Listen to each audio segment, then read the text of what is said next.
रामकृष्ण हरी माऊली.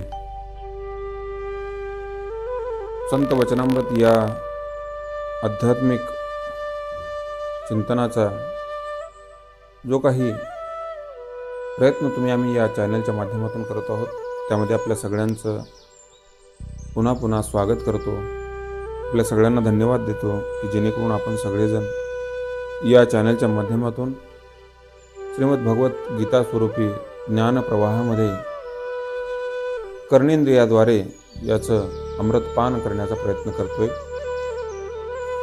आणि अशीच सद्बुद्धी आपल्या सगळ्याला भेटावी, मिळावी अशी भगवंताच्या चरणी प्रार्थना. या श्रीमद भगवत गीतेतील अध्याय क्रमांक 2 श्लोक क्रमांक 46. अर्जुन हा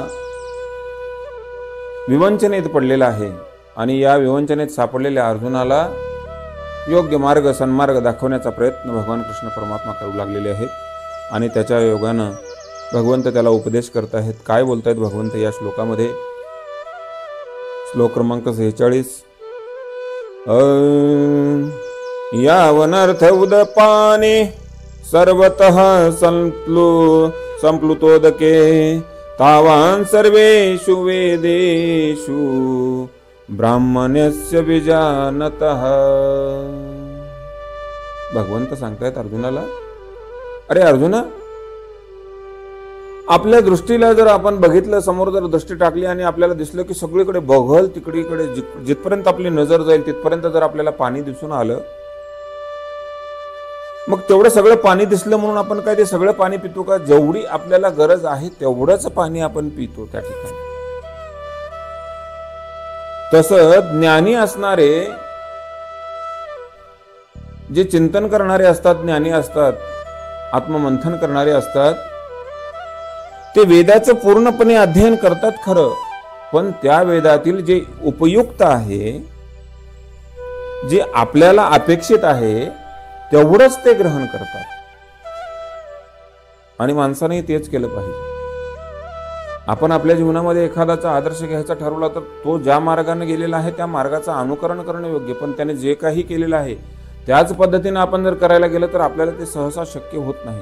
मग त्यातलं जे आवश्यक आहे, जे आपल्याला अपेक्षित आहे तेवढंच आपण घेणं आणि त्याचं आचरण करणं ही योग्य गोष्ट आहे.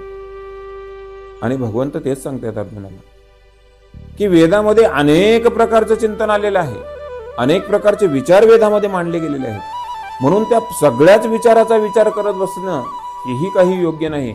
त्यातून जे अपेक्षित जे काही विचार आहेत, जे आपल्या उपयोगितेचे आहेत, असे विचार आपण ग्रहण करणं अपेक्षित आहे. दृष्टांत देत असताना सांगितलं की पाणी सगळीकडे दिसतंय म्हणून आपण सगळंच पाणी पिणार का? नाही. त्यातली जेवढी आपली तहान आहे ती तहान जेवढ्याने भागेल तेवढंच पाणी आपण त्यातलं पिणार आहोत. माऊली ज्ञानोबा सुद्धा याचं वर्णन करत असताना सांगिततायत. काय बोलतात माऊली सांगतायत, जरी वेदे बहुत बोलिले विविध भेद सुचिले तरी आपण हित आपुले तेची घेपे. आपलं जे हित आहे तेवढंच आपण घ्यायचं. वेदामध्ये कुठलीही गोष्ट अनहिताची किंवा अहिताची सांगितली गेलेली नाहीच आहे.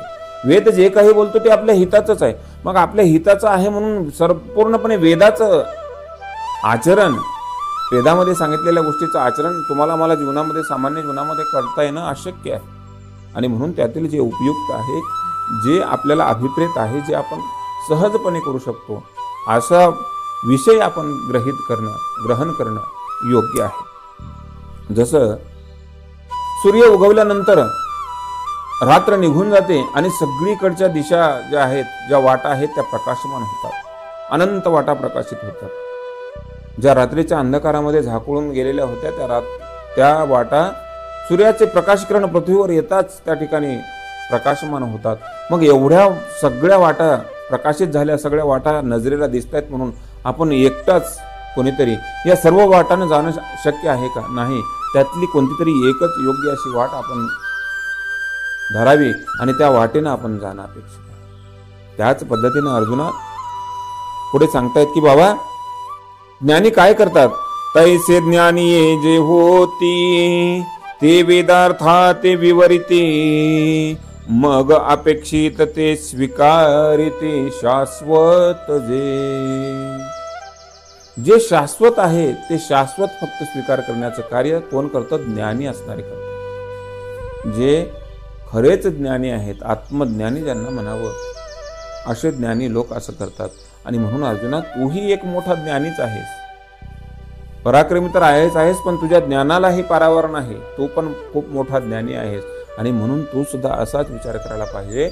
जे योग्य आहे ते ग्रहण करायला पाहिजे, जे अपेक्षित आहे तेवढंच घ्यायला पाहिजे.